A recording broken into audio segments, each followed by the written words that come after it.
Good morning, folks, and welcome to the 2Davy special. This morning's guest is Martyn Day, MP for Linlithgow and Falkirk East, I believe it is, Martyn, isn't it? It's technically Linlithgow and East Falkirk, but everybody makes that mistake because that's the two Scottish Parliament seats that it pretty much covers. So they add the two of them together, which would have been a more sensible way of combining the names, but they didn't do that. So.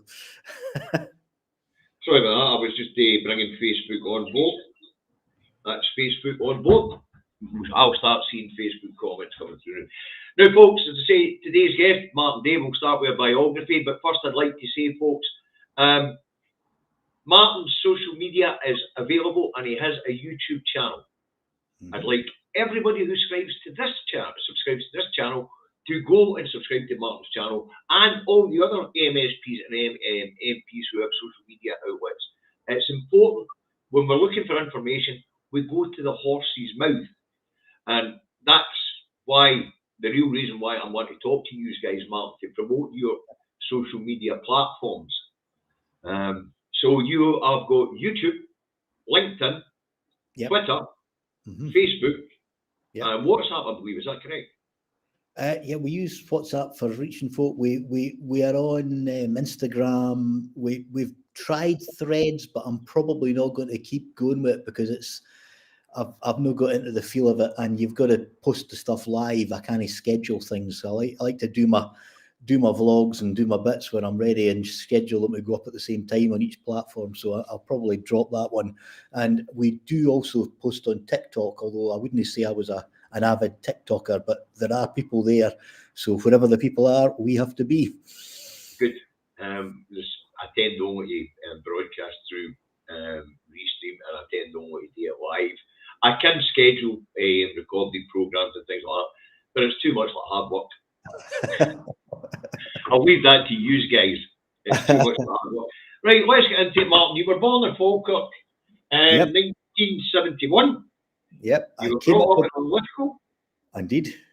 And educated at Linlithgow Academy. Yep. That's all spot on. Yep. I came in with decimalisation, and I went to Linlithgow Academy before it had a good reputation. That was. However, maybe it deserves a good reputation because it seems to have produced quite a high number of nationalist thinkers over the years. So. Yes, so it definitely reserves. Now, that makes you Generation X, so that's a tick in the right box for this audience.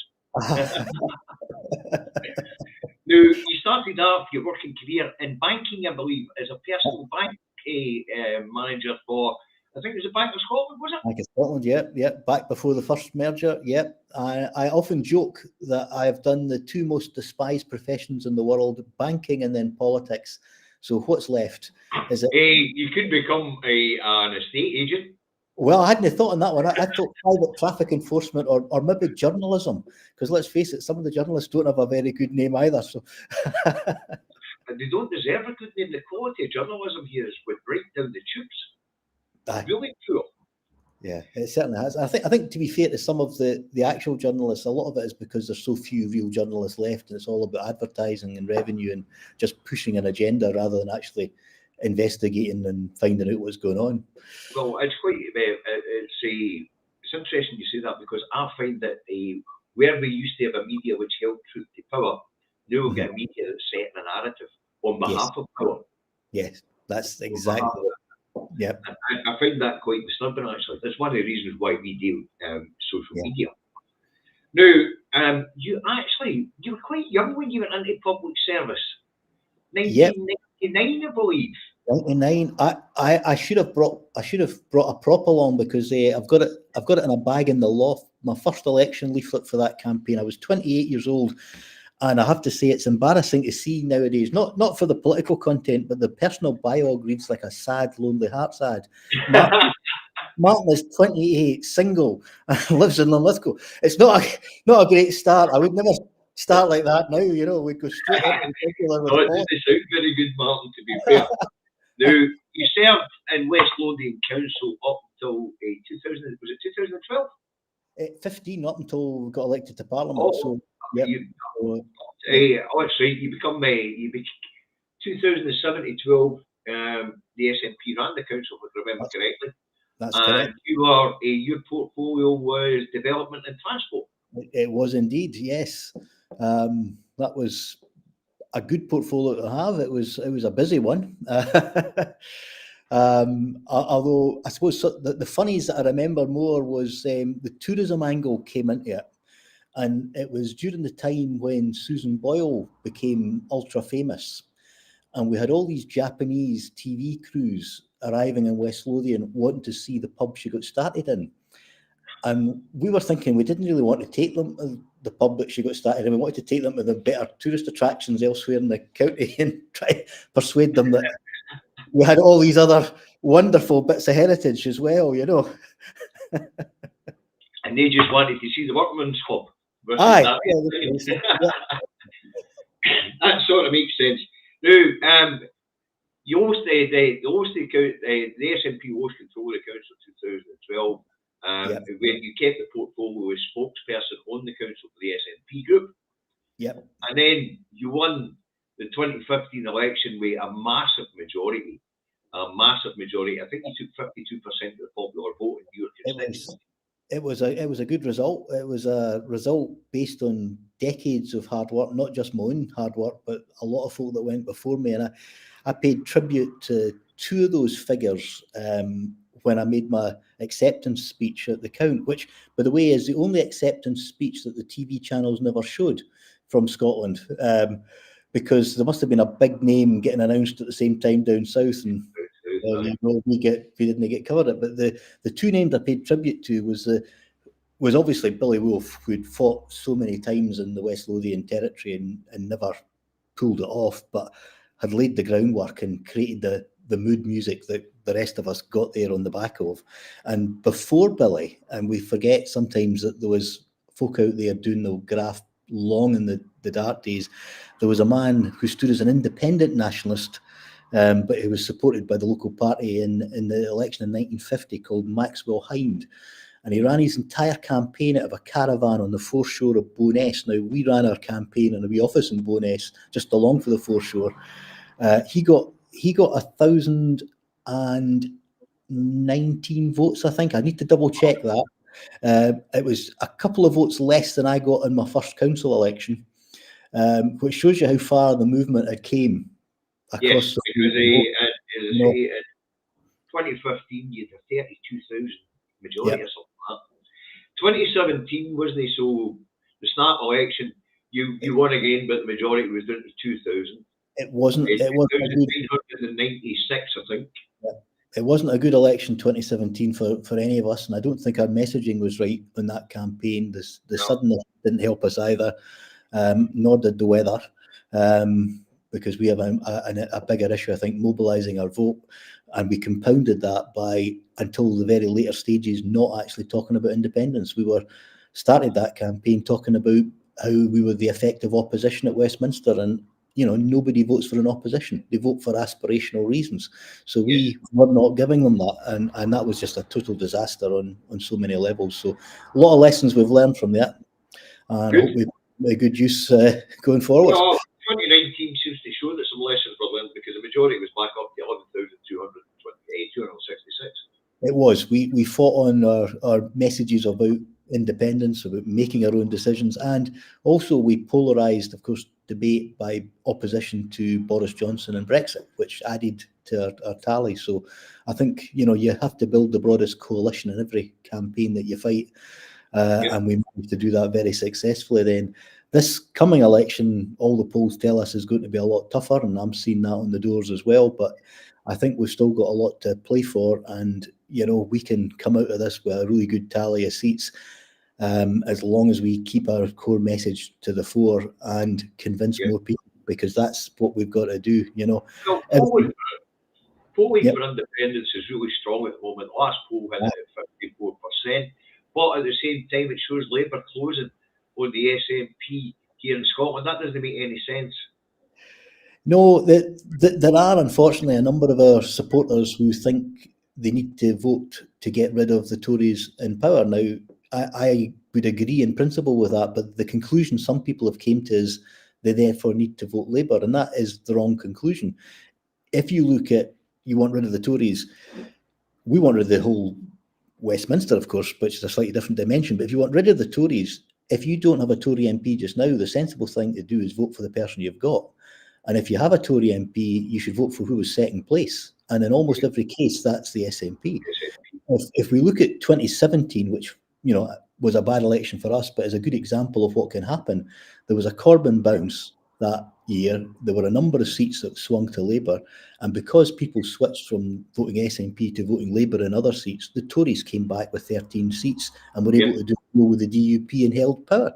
So it actually is in everybody's interest to just keep voting nationalist. I mean, that is and, you know, it's not enough to just replace one right-wing government down south with another right-wing government just with a different colour of rosette. It's not pick between the lesser of two evils. It's pick what you really want. And what we really want is a movement towards independence and getting there. And that's the message we need to be telling them. That is the message that needs to be put out there. And a wee bit more sterner attitude to it. And Stephen's been quite good at it, but a wee bit sterner attitude when they've done that road. And make it clear that this isn't a prison. And if they don't do nice, then you will just get up and leave. I'm an advocate for that. Because if you do have to get up and leave, I'm not saying you should, but if you do have to get up and leave, it would delegitimise that posting there if you've got the majority, and here in Scotland anyway. And it looks like the Conservative Party are going to be wiped out according to polling at the next election here in Scotland. It certainly does. It looks like they're going to be wiped out in England as well, which is another part of the messaging we need to get right. And I think it's one. I think this is a line that Humza used, was that, you know, Labour doesn't need Scotland, but Scotland needs the SNP. You know, and we could be looking at a situation where the Tories come back with 100 seats or less. I mean, one poll a couple of weeks ago was, now they're not going to get as low as this, but was suggesting they could come back with 25. Well, you know, they are not going to be anywhere near forming a government. And potentially for a term or two, but they will come back, you know, at some point. And that, you know, is a frightening scenario, because each time we see them over the last few elections, they've got more right-wing and reactionary. I mean, I remember growing up in Lithgow, and I knew people who were Tories. I still know them, and they were perfectly decent individuals that had a different economic view of the world. But the people I'm meeting in Westminster, across the floor, many of them are out-and-out fascists. They have moved from being right-wing economic people to full-on UKIP to now full-on BNP. You know, they just they're playing every culture war under the sun, and it's totally toxic. And of course, it's not even resonating with an audience in England, which is slightly encouraging, I should say. But they haven't learned that lesson, and they're just going further and further to the far right. Yep, and do you know, I've been talking about these culture wars, and the way I look at it is dead cat after dead cat after dead cat, as they try to avoid the hard subjects that are facing people in real life.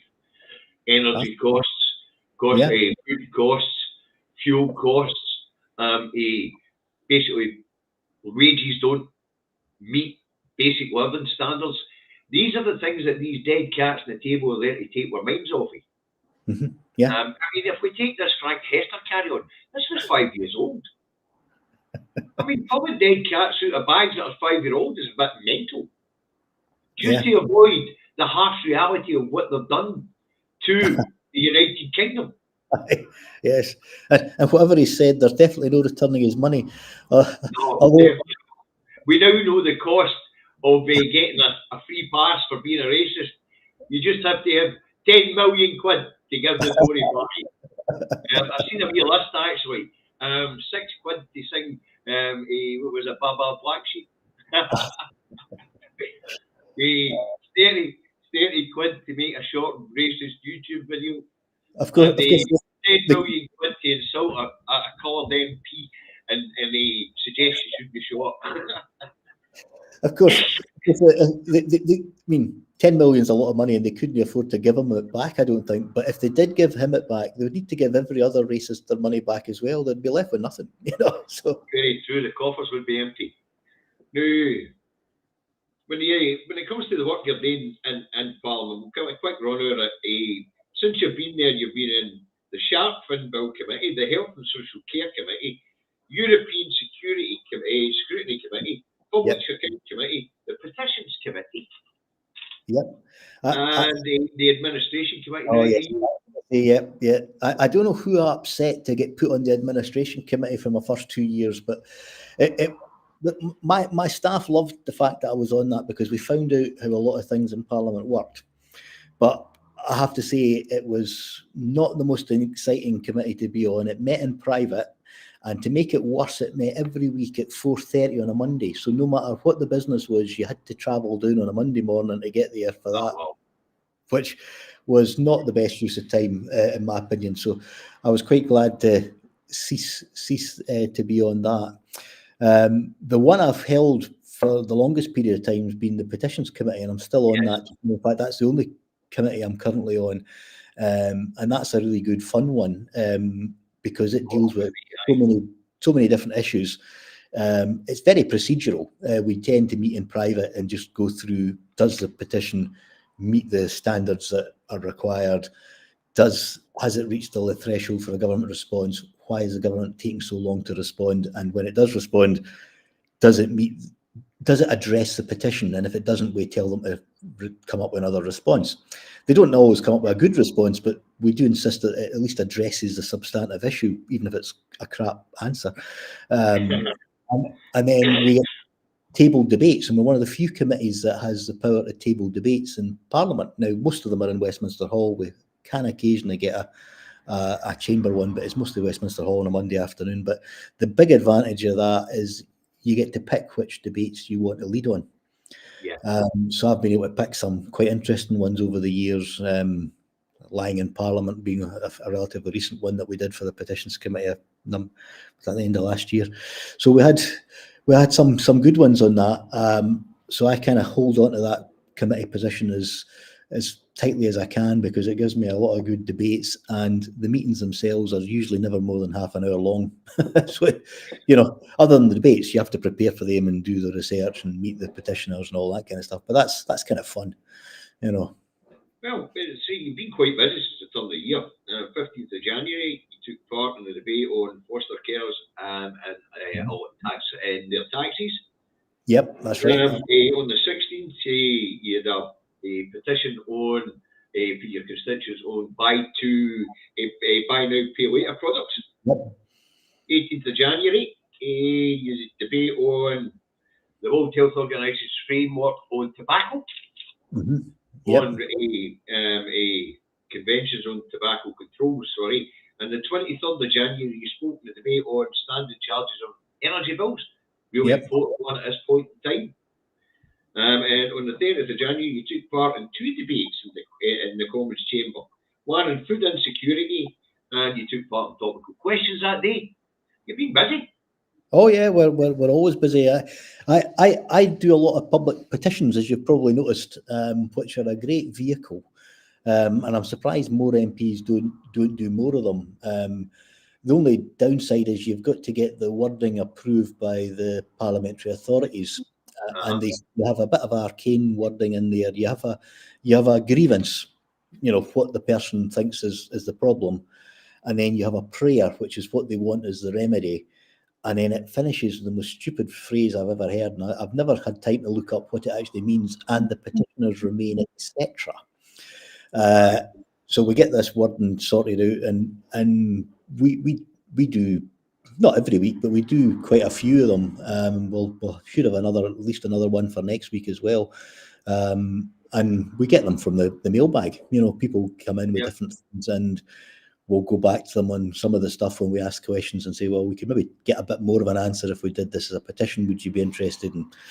And quite often they'll fill them in and send them back, and we get a lot of really interesting stuff. We've had quite a few from my constituents on the various issues around Gaza, because we've had about demanding a ceasefire. I was going to say 31st of January, present the position on behalf of constituents of the Lithgow and Falkirk East on arms sales to Israel. Absolutely. Well, yep. And we've got another one on the UNRWA funding, which we've still to present. That's I think we're just waiting for the final sheets to come in. We only ever hand over the top sheet on any of these petitions, because that's all the government wants is the actual petition, and then they give a response. But so I'm quite pleased that the level of constituent engagement with the whole Gaza issue, it's more than I've seen on any other issue since I've been in Parliament, and that includes fox hunting that we all drowned in emails on many years ago. So it's Well, really I have to encouraging. say, one of the things I do like to encourage the people here in Scotland with the devolved settlement is petitions to the Scottish Parliament and get involved in public consultations, which are Yep. put out by the Scottish Parliament. I mean, normally if I'm getting involved in a public consultation, I'll use one of our Facebook groups because then you're representing a huge amount of people. Yeah. You know?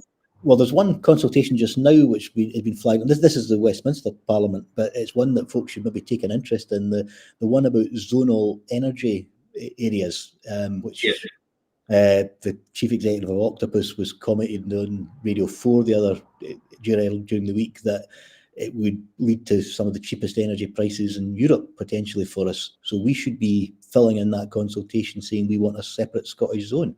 And there's many reasons for that. We've got our own planning system, our own legal system. And of course, from a nationalist point of view, once we get independence, we'll have our own Scot grid, you know, so we'll make the separation as easy as we possibly can. So we should all be into that consultation just now. Well, I did hear about that, and the one thing I thought, right, okay, zones and different energy costs in zones, we already have that to a degree anyway. The people in the north of Scotland pay more for electricity than the people in London. Yeah. No, the people in the central belt in Scotland get cheaper electricity than those in the northeast. You know, and yet the power's produced up there. Yep. With renewables and things like that. But no, that is an interesting one. I do like to, as I say, promote these things on my channel. Especially the public consultations. I think it's very important that people get involved in the public consultations, because after all, it does help set future policy, you know. Yeah. So I really do think that's vital. Now, what did you make of the Lindsay Hoyle hijacking, allowing Starmer to hijack the SNP motion on Gaza? It was unbelievable, and I mean, completely unprecedented.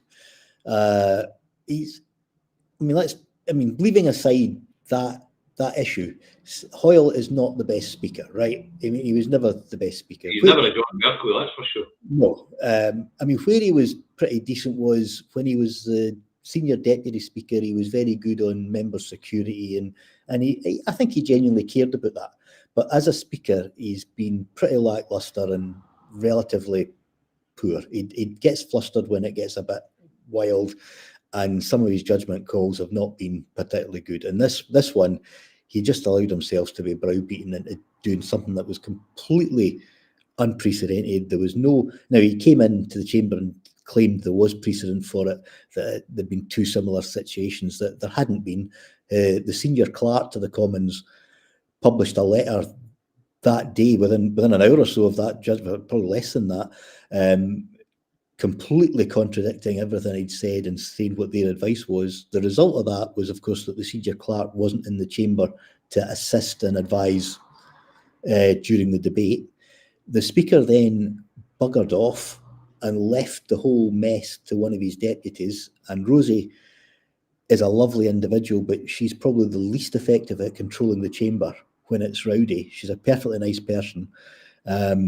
So she was left in the chamber to defend his decision without that kind of support that a senior Commons clerk would have given, because the Commons clerk totally disagreed with the position. And then when the situation changed again later on, she just floundered and really didn't know what she was doing. And we just had a complete and utter meltdown mess for the entire day. And none of it was edifying to anyone in the political process. It shows a very underhand approach that we might see from an incoming Labour government, if that's how Starmer's behaving in opposition, exerting that kind of power and influence, which is not good, and a speaker should have been resisting that. Yep. But as I say, he's not very effective as a speaker. I can give you examples. We had the announcement when the Grangemouth refinery was to be closed in potentially 2 years' time. The SNP group put in for an urgent question. We weren't granted the urgent question. Now, you could argue, well, that's a topical question. If it's not closing for 2 years, maybe it's not urgent, and there's other ways of controlling that. So that, you know, I'm not being straight hard on him here, but he sent an email saying that there would be an opportunity the following week at the business and industry questions to raise the issue. And of course, he didn't take any of us that were bobbing to raise that issue at the business, and I went in and spoke to his office. We normally don't divulge this, but I think it highlights this situation. So they knew I was going to raise that. It was following the advice he'd given when he rejected the urgent question, and he didn't take it. We saw this week probably an even more scandalous situation when he didn't take Diane Abbott. Now, I didn't add up the number of people who were on the issue of Diane Abbott or extremism or racism in that debate, but that Prime Minister's question, it was the main substance of Starmer's question, it was the main substance of Stephen Flynn's question. The very first question Arthur Khan was on extremism, as were 2 or 3 of the Tories. It was utterly unbelievable that the main subject of those racist comments wasn't called to make a comment, and she bobbed consistently through that. The press counted. Yes, aye. And how he managed to miss her with that bright red jacket on, I have absolutely no idea. Well, I had a look back when I was coming back on the train last night and watched that, and it wasn't just half an hour because he ran the session on, so it ran on for longer than the half hour. He also called additional members on the opposition side that were minor party spokespeople that weren't on the order paper, which he didn't have to do. So he could easily have taken another person on the opposition side that, either instead of or in addition to the ones he called.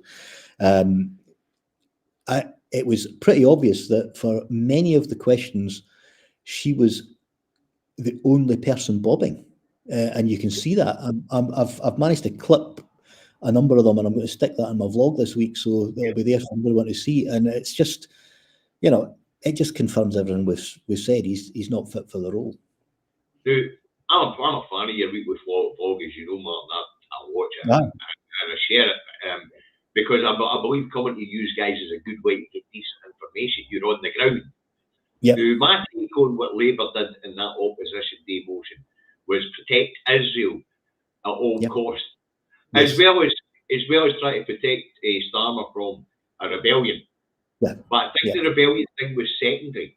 I think getting making sure the line collective punishment of the Palestinian people didn't hit the floor of that chamber was more important to both Labour and the Tories than anything else.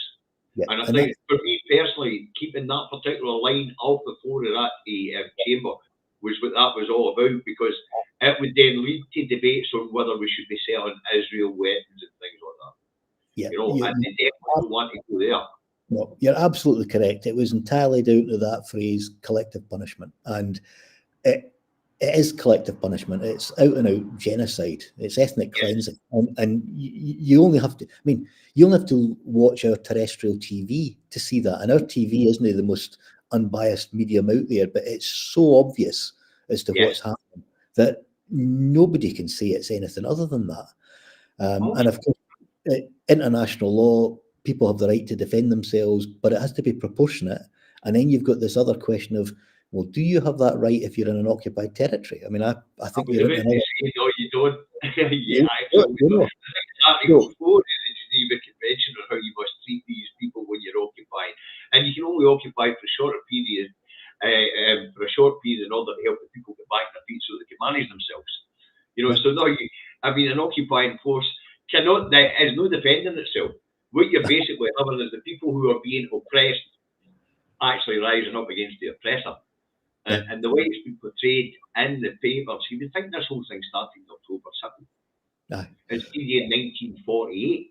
And a lot of British foreign policy in this area is not helping the situation. There's the angle that Britain is an ally of Israel, and therefore, your friends should tell you when you've been an arsehole, right? They should be in there and say they need to be critical friends and say, this is not on. You cannot do this. This is wrong. That's what a friend does. On top of that, you've got the situation where the UK has not taken effective action against Iran, and the Iranians were behind the Hamas attack. Now, they did that, I've no doubt, deliberately to provoke a reaction from Israel, because that's what they would get, and they got what they wanted. Now, the Iranians are a very dangerous force in that area, but we still have diplomatic relations with them, and yet we shun relations with the democratic opposition. And you go, this doesn't make sense from a a policy point of view. They're exporting terrorism around the world, including our own shores. They're supplying arms to Russia in the war in Ukraine, and they're supplying the Houthis, and they're upheavaling that whole Middle Eastern zone. So we're not good with our friends, and we're not good with our potential enemies. Our British foreign policy is a complete and utter mess. It is not helping the situation over there at all.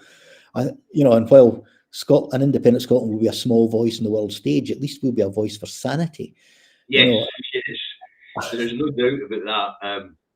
But when you talk about the UK diplomatic service, it hasn't really been up to much scratch for the last 30, 40 years, to be fair. And the quality of diplomacy worldwide has dropped as well. But when you get specifically, I love the way that people are in the diplomatic corps there are ripping the Jesus out of the UK diplomatic corps. This idea of the gag Scottish ministers. One of the first things that happens when one of you guys rock up the foreign land is the dignitary you want to see says to you, "How's that independence thing going?" And because they're asking it to you, there's nothing they can do about it. And it's a standing joke there. We all know that in the diplomatic corps all around the world right now, they're just looking at England and laughing. Or the UK and laughing, especially when it comes to trying to gag Scottish politicians own the right to self-determination. I also found that fascinating, the Westminster politicians, when they're talking about Gaza and their neighbours not being the ones to decide if and when they can be self-determinant. And we have a situation where Westminster is doing exactly the same thing to Scotland. Yeah, absolutely. Yeah. But no, I don't mind. We've got a big audience in England. My second biggest audience is London. Roughly 777 people a week watch me in London. and they can't all be security services. No, one or two of them will be members of the London branch, no doubt. But I dare say the 77 we're getting a bit long better than a Monday and Thursday afternoon. No. Of course, the big debate here at the moment, kicked off with Keith Brown, is, do you think that our MPs should leave Westminster? That's never been our tradition, right? Our tradition's always been that parliamentarianism, and we've got to have a voice. We've got to be there while we've got an argument to make. But that day could come, so it's not a stupid question to ask. It's just we're not at that stage. And I think there's a few hurdles we need to get over before that kind of debate reaches the table. We're fighting this coming election with a very simple message that a vote for the SNP is a vote for independence. Yes. We win a majority of seats, which is the way Westminster works, as a majority of seats. Now, we are more democratic than that. We believe it should be a majority of votes, but we're having to play their system because they've blocked the referendum route. So we win a majority of seats. That's a mandate. It's then up to them to explain how they answer that mandate. Do they continue denying democracy, in which case we then have to come up with different tactics. And I think that's a very broken position for the UK to be in, because if any democracy is to work, the people should get what they vote for. And if people cease to get what they vote for, you've got a real problem. So I think the only thing they can do is either concede the powers for Holyrood to have the referendum, agree a date with us would be an alternative. And if they don't do that, then obviously we have to be all guns blazing in the Scottish Parliament elections that is the mandate to declare. And at that stage, that's probably when you then look at that kind of tactic, because all hands to the pump and making sure that vote is over the line is going to be the critical, not sitting arguing about minutiae in Westminster. So. Well, this is going to be my last Westminster campaign. It's the last one where I'll be knocking doors and convincing people. I won't be stopping this. I won't be stopping supporting independence. I won't be stopping supporting the SNP, but actually treading the streets. I think my bones are getting a bit weary after 25 years. Not much left in my kneecaps and hips. But no, winning this one. But what really has to be made clear, and it has to be made clear to the electorate, Martyn, because people will run out of patience. They'll think they're being strung along by the party. So it's going to be in stone that if then it has to go to a Scottish election, then it is a declare. Yeah. Because by that time you'll have ticked all the boxes and trying to meet every democratic requirement there should be for self-determination. Yeah. And one of the things I've had to do with people over the last couple of years is convince them that we haven't ticked all the boxes yet. Yeah, absolutely. Our route is the democratic route, and we have been unscrupulously democratic. And I come under great scrutiny myself, because every time a new organisation pops up with some mad idea as a route to get out of this union, I have to keep repeating myself, and there's only one route, and that's the democratic route. It's the only thing that will be accepted internationally. Yes. Yeah, it's got to be through the ballot box, and the only way we do that is convincing our own folk. So every opportunity we have to be out there on the streets talking to people, and it's one conversation at a time. You've probably heard me tell this story about visiting India, and my partner's Indian, which is why we went across to meet her family. And in 2018, I met her great uncle, who's now dead. But in 2018, he was 99 years old, and he'd been involved in the Indian independence struggle. And he'd worked for the British, he was a civil servant, and he was a member of the Congress movement. And his role was he would leak the information as to where they were going to raid and who they were going to arrest, to try and keep folk ahead of arrest. And he did that for a long period, great personal risk to himself.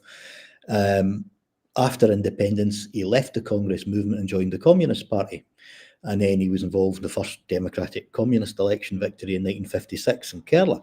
So 2 spectacular democratic events, a political realignment in there. The story's got so many positives to tell. And I had a long 3-hour conversation with the old boy about the history of the period and the stuff. And he spoke about how they used divide and rule tactics and tried to have the Congress and the communist people opposing each other rather than opposing the British together. And, you know, his warning was to fall for it, because they'll do the same, and they are, and they try to do that and create divisions. Yes.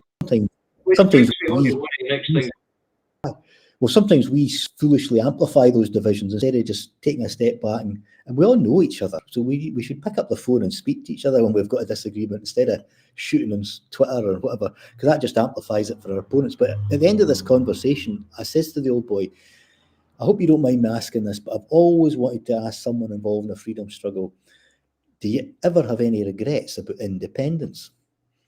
And the old boy just looked at me with his steel grey eyes and he said, yes, I didn't do enough. And I thought that is a brilliant answer, and I'm determined we have to do it. We've all got to do that a wee bit more. I don't know what more he could have done. I sometimes wonder what more I can do, but I can probably be more effective on some things than, because it's not a question of time. I often question myself now. I only broadcast twice a week, with the odd short, and between I used to broadcast every day. I often ask myself, am I still doing enough? Even though when I'm out and about, I'm always talking to people, bringing up suggestions on how things could be done, and trying to widen their scope. But bringing back to the divide and conquer type thing, and Westminster's oppression, and Michael Gove's new definition of extremism seems to be quite worrying. Yeah, their whole, as I said earlier, they became fascists. There's no getting away from that. They're opposed to democratic debate. They're stifling process. There's protests. They're stifling trade union activity. So their extremism definition is just another tool in that block to stop folk protesting against what they're doing and coming together. Because I think that frightens them even more than the folk just saying, the establishment is scared. Yeah, it's folk coming together saying, we don't like this and we're doing something about it. That scares the bejesus out of them. And we need to be galvanizing that attitude and not cowing to it, And I have found that and I've said that, I've spoken about this in my recent broadcasts, I don't think I can remember a time when the establishment was so out of touch with the population as it is now, especially in the Gaza thing. I don't think I remember the 70s with the turmoil with the trade unions and that back then, and the 80s with the Maggie years. But I don't think there's ever been a single government and opposition who are opposed to the people's will, the way that these two parties are doing that road. And the demonisation of peace protesters as extremists is outrageous. But the thing that interested me about his new definition was that if the SNP could make the list. We could, yes, aye. We are anti-British in a, you know, for all British institutions. Providing an environment where people can discuss anti-British sentiment, and that's not allowed under his new definition either. No, so it's not. We'll just need to wait in the door getting kicked in, Martyn, and they drag us all away. I'll add another story from the Indian visit, and this was we'd met the lad that was the Speaker of the Kerala State Assembly in London, and he'd said when we go across to give him a shout, and he'd give us a tour of the Assembly building, and we did that, and it turned out there was a special session on as well because there was floods that, you know, they were meant to be in recess, but there was floods, so they had a special session to deal with the flooding issues and stuff like that, and we had an interesting tour, and as part of the Assembly complex, they've got their own museum, and great bit of history. The museum was an ex-British Army barracks for the East India Company, but they've turned it into a museum of their political history and the democracy movement, which I think is just a great symbolism. But we went around the museum, and the curator basically gave me a personalised guided tour, and because I was the only non-Malayali speaker in the museum, he was able to spend a fair bit of time explaining what the exhibits were, and because I couldn't read the script, and he showed me the 1956 election archive, because obviously I was really into that kind of stuff, and there are a couple of posters in their exhibition, and it was clear I was interested. He got more stuff out to show me, and every poster and leaflet that the winning candidates had two numbers on them. And as I say, communists won the election, famous for that, but it actually should be more famous for what I'm about to tell you next. Is it didn't matter who the winning candidates were, if they were communists, who were the main vote victors, Congress Party, Muslim League, Independents, they all had two numbers prominent on their material. And I asked him what the numbers were, and he says, "Oh, that's the number of times they were arrested by the British, and that's how long they spent in British prisons." Wow. When they came to vote for their first democratic election, they voted the folk that were freedom fighters. It didn't matter what the political stance they were standing for, only freedom fighters won. Aye, and that's what we're at. That's what And we that's should what be we at. are, and that's the message that should be probably more famous than the communist victory. It was, they were the freedom fighters, they won. Yeah. So when you put your faith in a new regime, you didn't pick the folk that tell you can't do it. You pick the folk that have said, we can do a lot better. Yep. We could one of the other bloggers, his own Daily Blase, and he was saying, as an Englishman, he just wants to say, keep fighting the good fight for Scottish independence. Yes. You know, democracy must out. As I say, but Michael Gove's latest definition, I really thought was a deliberately wide, and it allows future governments to target whoever they bloody well want. Yep, absolutely. At this point in time, they're targeting Muslims and anti-genocide protesters. Yep. But it could move on to any section of society. Yeah, and undoubtedly it will, because if they get away with it with one group, they'll then pick the next group, because their whole ethos is now culture wars, and it's about, who do you other next, and it distracts folk from what the real problem is, and the real problem is them, and it's their politicians. I mean, one of the things that we discuss quite a lot on YouTube and Discord is the fact that really it's a two-party system down that road. There's only two parties who can take power. I might be cynical, but it might even be just a one-party system, because they do seem to be... I noticed that here in Scotland that we might have so-called Scottish Labour, which doesn't exist, and so-called Scottish Tories who don't exist. But what we actually have is one unionist party. Yeah. They are the one party. They're in bed with each other along that road in Holyrood. And they parrot each other when it comes to First Minister's questions and things like that. But as I say, Michael Gove really worried me. Really worried me. The definition. I watched the debate as well. And I really didn't think Labour were that bothered about it. We had more Tory MPs asking for checks and balances on it than what we had Labour, I believe. Yeah. You know, I mean, but I haven't seen them oppose anything since 2019. Well, they didn't even, despite most of their speakers criticising the Tory budget, they didn't even vote against it this week. You know, so it just sums up the whole situation. I thought Sophie Ridgely was brilliant the other day with Starmer. Are you going to be an austerity Prime Minister? I thought it was brilliant. He was a car crash. It was. I looked at that to think, could I fit that into any of that in my vlog this week? But it's just too long a clip. But it's a great clip. We need to share in its entirety, I think, you know. It was a cracking clip. Owen Jones has edited it down to about 2.5 minutes on his social media page. I tried to nick it yesterday and play it, but I lost the bloody feed. I don't normally play videos or put up stuff. I like to write my main stuff. I've got notebooks for everything. This one's been bought for the guys that I'm going to interview, put the background histories in. And this one I write the weekly shows in, script it all myself. And I've got 52 other books this size on the wardrobe for the last 4 years of broadcasting. It's going to have a nice social history. The wife says I have to get to write the book. Aye. But back on the serious stuff, Mark, because we've only got long to go. I wouldn't mind a wee hand when it comes to getting some of your colleagues on board, so you can tell it was a pleasant experience. And viewing figures are brilliant for this time in the morning. Because people are at work, and there's 210 watching live right now. That's brilliant. Yeah, and that, well, I mean, I'll tell them I've been on. I'll tell them that the live audience alone is more than they'll get at any public meeting during the coming election campaign.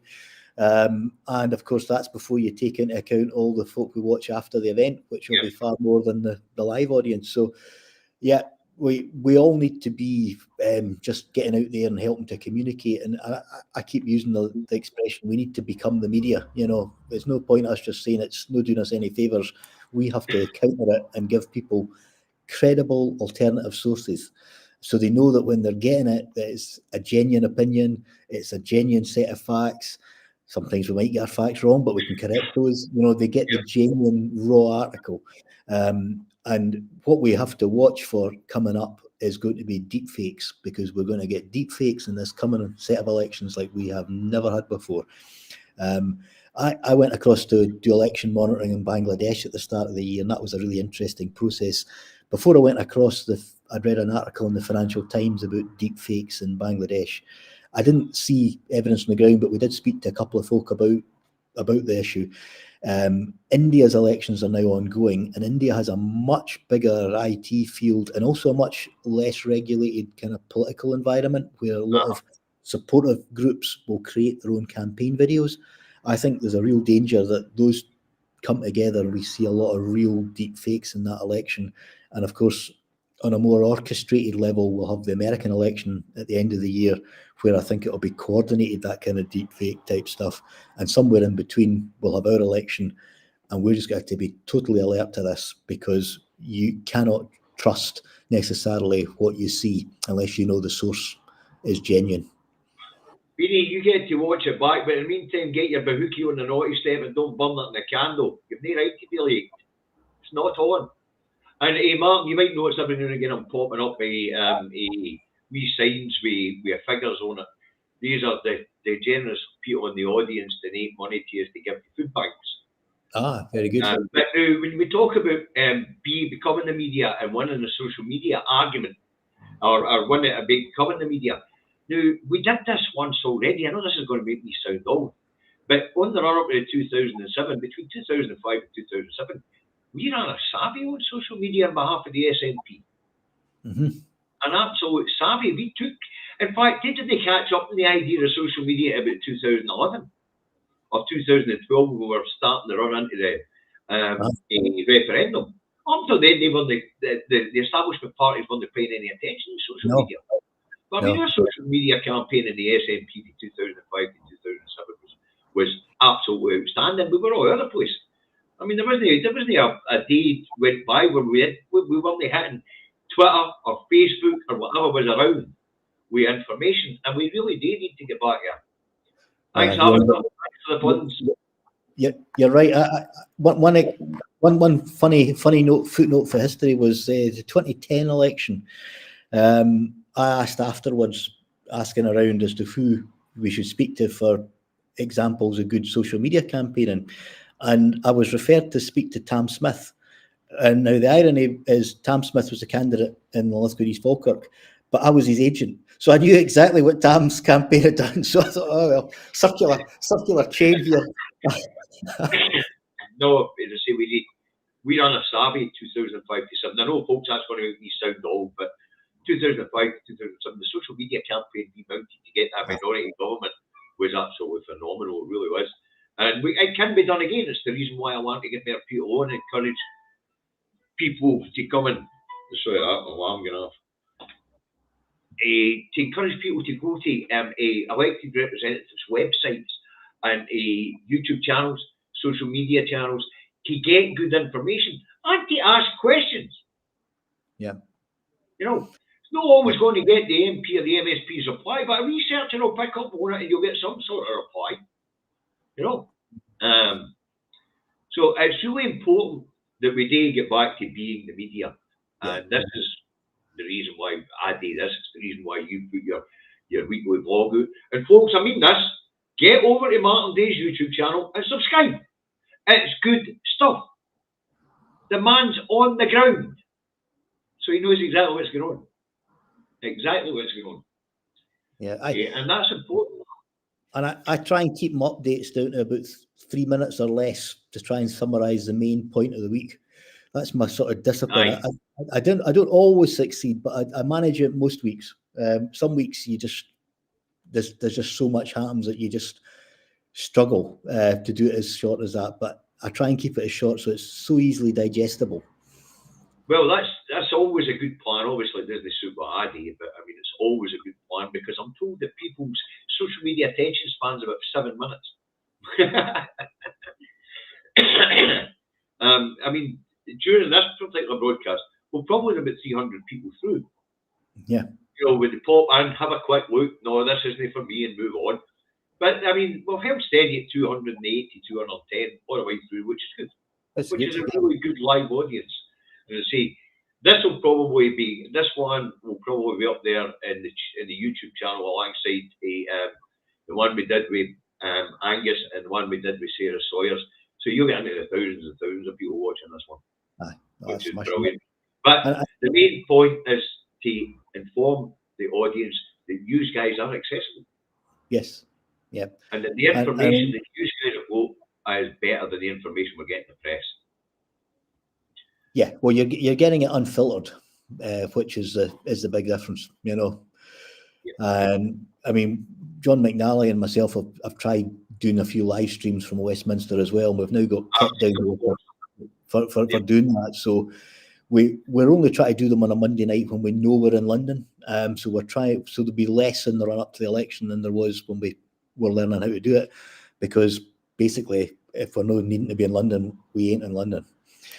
So quite right. I mean, I know it's the capital of England and it's a huge tourist attraction and things like that. But anytime I've been to London, I'm not there to look at a castle. I'm not there to look at a palace. I'm there to work. And generally, it's not any different for Glasgow or Edinburgh when you get out of the touristy bits, you know. No, except for bloody expensive. It's certainly that. But we're coming to the end of this one, Martyn. I'm going to wind it up in a wee minute. Don't go anywhere. I just want to, so folks, as I wind this one up, this is an election year. So you've already got a new subscriber here. We've Pet signed up. And thanks for the donation to the Food Bank Fund with Pet. So folks, sign up to Martyn's and all the other MPs on our site, on the pro-independent site. It is an election year, so it's an eyes on the prize year. And it's make sure you pick the right folks. Now, Martyn, obviously, you're going to be working hard in your constituency over the next few while, because you're going to hold on to your seat, obviously. Now, Labour are creeping up and they're being promoted by the press here. Yep. So it means we're going to have to work even harder to point out that actually there's no any. I don't see any difference between the two main parties doing that. No, I don't either. The other danger is that Labour have a wash with cash. So, you know, we were fighting a well-resourced Labour Party. But, you know, we need to do this with body heat. This is an old-fashioned election. This is eyeballing as many folk as we can. And that's what's going to make the difference, is that human contact. And we are better at that than any of our opponents are. That is our unique selling point. And it's the only way we can evangelise our message about independence, because it's not going to get out there any other way. So you've heard it here, folks. Get your show on the road. You're about to wear it down. Okay. So it's not just Martyn and I that are going to have to hit the streets. You guys are going to have to hit the streets with us and convince people to put their cross in the SNP box. And if you throw independence, of course, Martyn, it's just madness to vote for anybody else at this point in time. The Greens are not going to make an impact in this election. The Alpha Party's not even polling. So if you're pro-independence in Scotland this time round, it's definitely going to be the SNP box, as the message is out the door. And a vote for the SNP is a vote for independence. Mike, we're going to wrap this one up, man. I want to thank you very much for the time you've taken to spend with us today, and to give us your stories, and just let the audience get to know you. I think that's another thing that's important. I think a lot of us look at what public officials as, you know, public officials will stand off, things, that sort of thing. I think you forget that they're people as well. You know, and it's important that we get to know you personally, because one of the things about voting for somebody is you want to feel you trust them and they're going to do the right thing by you. You know. So I want to thank you personally for coming on. Thank your researchers as well who've been in contact with me to arrange this today. And hopefully we get a chat once, another chat a wee bit further down the line when we find out what this election is going to be, Martyn. Absolutely, definitely up for that. I mean, when is the election is the question on everybody's lips. Well, it's certainly on the lips of my partner. She wants to know when we can get a holiday, and I'm saying, well, we could get away at Christmas. But I think it's looking longer rather than shorter now. Obviously, Sunak's ruled out the 2nd of May, but you've got to remember that the Tories have been taken over by the Nutters. Yes. And we may well replace him, and he might press the button, and we might be looking at a June election now. We could be looking at an election anywhere between now and October, possibly even mid-November. So we've gained a month for campaigning and evangelising our message. We might have gained 5 months, but it's coming, and it's coming pretty soon. Aye. I was hedging for a May election, but after it was announced that Hunt was looking for more money to give giveaways, the only time that could happen would be an autumn statement. Yeah. So, I think he was also hoping to sign the India trade deal, but that didn't happen before they went into their elections in India. So he's still got a couple of things to come through the pipeline, you know, before that. It'll not be a great message. It'll certainly not make up for what we've lost from Brexit, but they'll sell it, and their media friends will sell it as the best thing since sliced bread. Yeah, we've already seen the best things since sliced bread with the CTTPT, whatever it is, and the 0.4% gain to GDP over the next decade. Wonderful stuff. Right, Martyn, as I say, we're going to wrap it off here. I'll let you say goodbye to everybody. Thanks very much. Good speaking to you all. And just stay in the green room, Martyn, because when I end the stream, we'll have a quick word. Okay. Folks, thanks very much for tuning in. Once again, your vast numbers. Thanks very much for the super chats. The money, as you know, go to food banks. And please share across your social media platforms. Hit the like button on YouTube. It helps the algorithm.